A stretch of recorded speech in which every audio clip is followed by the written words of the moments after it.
I got him in a nice tight side control. He's gonna go through, get his jailbreak, right? This is the jailbreak hook, right? Getting that foot, all he's gotta do is get it underneath my knee. Doesn't need to get away up by my hip. Once he does that, he's gonna pull me on top of him. There, see how my hips start to float?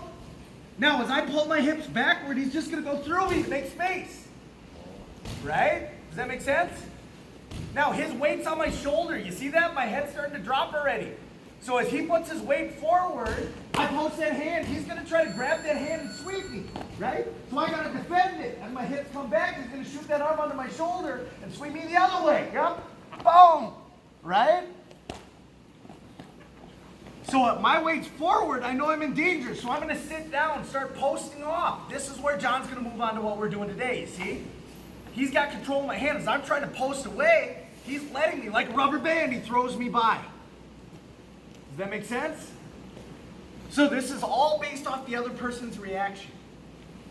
Right? If they're pressuring forward, you're just going to go underneath and sweep them whichever way they want to go.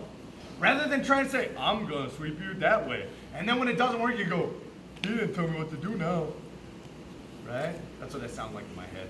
Probably sound like you guys do. Right? So instead, I'm going to react to what they do. If they sit their weight back, and as you start butterfly sweeping people, they're going to start figuring out, maybe I shouldn't pressure forward. So they drop their hips back. So we got to have another option. So if somebody starts to make space between you, that's when we're going to go to that arm drag. Cool?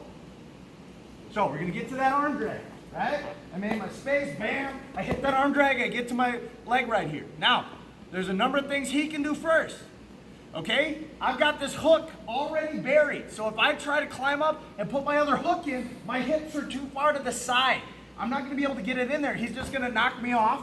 And his goal is to pull this elbow between us, and he's going to flatten me back out. Right? So I have to keep my hips tight to his hips and my chest tight to his back. Right? So he can't get that elbow back through there. If I'm going to go for that hook, I'm not even going to try to put the foot in. Right? We worked on this last week. My hand's already under his armpit. I'm going to try to put my knee in his armpit, and I'm going to take him all the way over.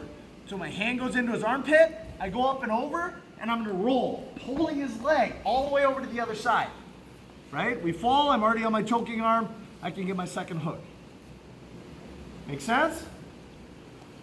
Everybody remember this, or do we need to do it again?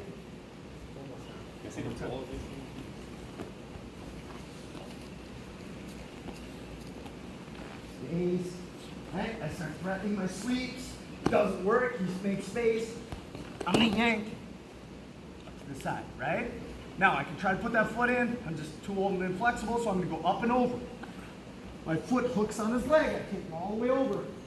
So I got my seatbelt to be able to get my second hook. Right? My nuts are in his tramp stamp. My chest is on his back. Ear next to his ear. Yes? Are you letting go of your arm hook there as you come up and over it all, or are you hold down the whole time? Nope, that arm stays under his armpit the whole time. Because I always need to control the near hip and the far shoulder. If I lose that shoulder at any time, I'm going to fall off. Right? And we start creating separation. So I got to keep glued. Yeah. Do we do this once as a race? Oh yeah. Yep. And that's exactly what it turns into. It turns into a roll. But as long as I keep that far shoulder connected, he's not going to be able to get away from me. It's when I start to lose that he's going to be able to get this arm between us. You say, I get my hips in that first. Yep. Yep. Exactly. So when I get this hook in here, right? If he gets this hip to the mat, right, and I can't get that knee in there, there's no way for me to stay on his back, right? So as soon as I get here, I got to go up and over, and I create a pillow underneath him to keep his hips rolling over. Yep. Good question. Anything else? Give it a shout. 1, 2, 3.